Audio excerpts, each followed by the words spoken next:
YouTubers. Another real quick game into Planetary I Spy going on here. Back to the moon. Project Apollo archive on Flickr. I've got a couple of images up here, which are really interesting. There's loads of crazy stuff in these pictures, guys. So you've really got to look through a lot of this. There are thousands of pictures here. A lot of them are overexposed or underexposed, so you need to either brighten them up a lot or darken them quite a lot to actually see what's going on in these images. Here's one of them. Here's the other one. This may well be a crater, but it's very odd indeed, this one. And this one also, this is overexposed, so it's very bright. You've really got to darken this one to actually see any real detail. I've already done that for you, so you can actually have a look. Now, the first structure I just showed you was this thing. Now, I've already enhanced the contrast on this just to bring it out. And this is really odd because it has these perfectly straight edges to it here and here, and an almost perfectly symmetrical central part to this. Now it looks like a dome from this angle. Now this is a common problem with looking at craters out of context, because you don't really know which way the light's coming, so you don't know whether this is sticking up or sticking down, convex or concave. So this really is a common problem when people are viewing craters on planetary bodies. It's often very difficult to tell whether things are domes or craters. And the only way to do that is to look at the other images that were taken near this, or look at the other craters and to try and establish where all the shadows are. And you've got to look at in real close that all these have a darker side on the lower left, on the lower right, sorry, like here. So these are craters, but sometimes you get a whole bunch like that, and then you get one that's around the other way, and you have the light on the other side, which means it's sticking up and not sticking down. So yeah, this is a common problem. But this was really cool. Now I'm not going to go into too much detail here, because basically I'll have some nice long close-ups at the end of the video like I normally do. And here it is in negative. I've zoomed right into it, and these are really good high quality images. They're equivalent to about 16 megapixels, and they're at 300 ppi, pixels per inch, which is really quite good for NASA. Really good stuff. So there's a lot of detail to be seen. Now I've rotated this. I turned it negative, rotated it, and just to prove a point, when you zoom in and run that up to the edge of the page at the top here, the toolbar, it's perfectly straight. How can a crater be perfectly straight, have perfectly straight edges and slopes like this? It may well be natural, but I don't know. It does look too good to be true, a lot of this stuff. And this thing, as for this thing, I mean, this is just insane. I mean, I'll show you the other angle of that in a minute. Hang on. When you see it from the other angle, you can see it even more. These two straight edges here. Really interesting stuff. Very weird. This could have been a mining area. Who knows?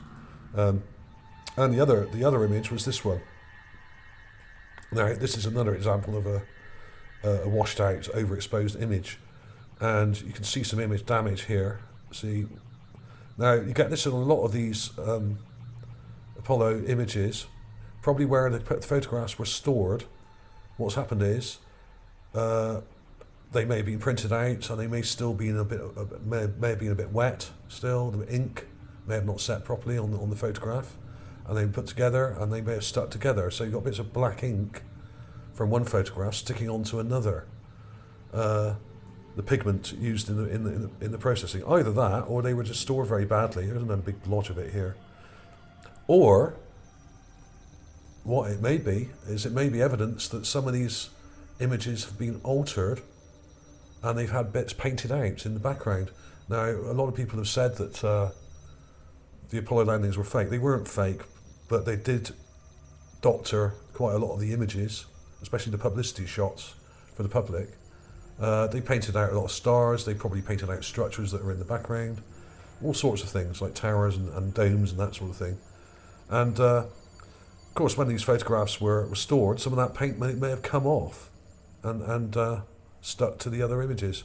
Either that, or they just got dirty during the scanning process. Who knows? They may have been handled quite badly. So my guess is they were probably stored together, and the ink pigment has come off and stuck to the photograph behind it, maybe down to bad storage. So yes, this was the one that really caught my eye. Very unusual indeed, the shape of this thing. Now, this may also be natural, but it doesn't look it to me. I don't see how, especially when you see the enhancement, I don't see how an asteroid or meteor could create such an odd-shaped crater as this. Absolutely insane. And you can see that splodge of ink there, see? Just there. Really mad stuff. And then it occurred to me that it looks very much like this thing. When you brighten it up, I've added some colour temperature to it. And there we go, the Eye of Sauron from the famous film Lord of the Rings. There we go. Okay, folks, I mean, this may well turn out to be natural, but there does seem to be, if you look closely down here, a little pyramid-shaped building or something, or structure. Could be an optical illusion, could be just the angle we're at. Maybe, maybe not. There are other buildings on the moon. So this is a long-established fact by researchers over the last 20 or 30 years that there are buildings on the moon. So you've got to keep an open mind. It may well have been inhabited in the past, as I've said before. It may have had an atmosphere. It may have been like Earth even. This may explain why the geology is eroded, and it's like it's been wind eroded and water eroded in areas, because it may once have had life on it. We really don't know what the moon was before. It may have been in its state now for millions of years or billions of years, but it may not have been. It may have been a perfectly habitable moon or planetoid that has moved or been struck by something that destroyed the atmosphere. So we really don't know. But I thought that was a cool comparison. And it's very similar indeed, the shape, the sort of iris, the reptilian iris of the Eye of Sauron. Absolutely insane.